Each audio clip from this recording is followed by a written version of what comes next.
আজকে একটা দারুণ রুই মাছের রেসিপি নিয়ে তোমাদের সামনে চলে এসেছি। যেদিন এই রান্নাটা বাড়িতে করবে সেদিন একটু বেশি করেই ভাত রান্না করো। কখন যে এটা দিয়ে এক থালা ভাত খেয়ে ফেলবে বুঝতেই পারবে না। প্রথমে আমি একটা প্লেটের মধ্যে রুই মাছ নিয়ে নিয়েছি। তারপর আমি মাছের মধ্যে একে একে নুন, হলুদ, লঙ্কার গুঁড়ো আর সামান্য সর্ষের তেল দিয়ে ভালো করে মাছগুলো হাতের সাহায্যে নুন হলুদ গুলোকে মাখিয়ে নিয়েছি।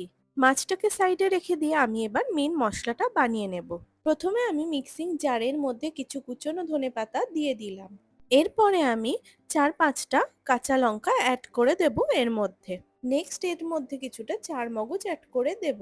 তারপর এর মধ্যে দিয়ে দেব বেশ কিছুটা টক দই। তারপর সমস্ত উপকরণগুলোকে একসঙ্গে একটা মিহি পেস্ট বানিয়ে নেব। এবার কড়াইতে তেল দিয়ে দেব। তারপর তেলটা গরম হলে আমি একে একে মাছগুলো ছেড়ে দেব। মাছগুলো দেওয়ার পর আমি খুন্তির সাহায্যে এপাশ ওপাশ ঘুরিয়ে মাছের দুই পিঠ ভালো করে লাল লাল করে ভেজে নেব। এত সুন্দর সুস্বাদু আর কম সময়ে রান্না হয়ে যায় এই রেসিপিটি তোমরা বাড়িতে অতিথি আসলেও খুব কম সময়ে বানিয়ে নিতে পারো।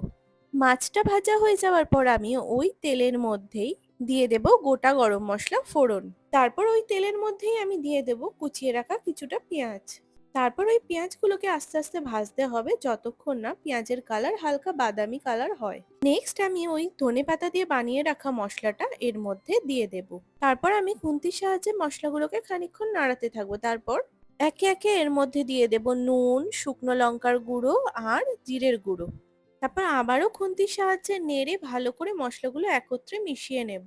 বেশ কয়েকবার খুন্তির সাহায্যে নাড়াচাড়া করার পর দেখবে আস্তে আস্তে তেল ছেড়ে দিয়েছে মশলা থেকে।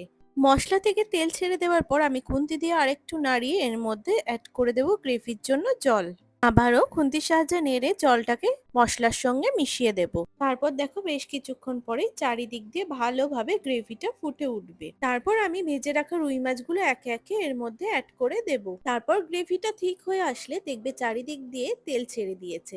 তখনই রেডি হয়ে যাবে আমাদের রুই ধনেপাতা কারি। ভিডিওটা তোমাদের কেমন লাগলো অবশ্যই জানিও। ভালো লাগলে like, comment, share and subscribe করে দিও আমার চ্যানেলটাকে। তোমরা এইভাবেই আমার পাশে থেকো যাতে এরপরে আরো ভালো ভালো রান্নার ভিডিও তোমাদের উপহার দিতে পারি। টাটা সবাইকে, দেখা হচ্ছে পরবর্তী ভিডিওতে।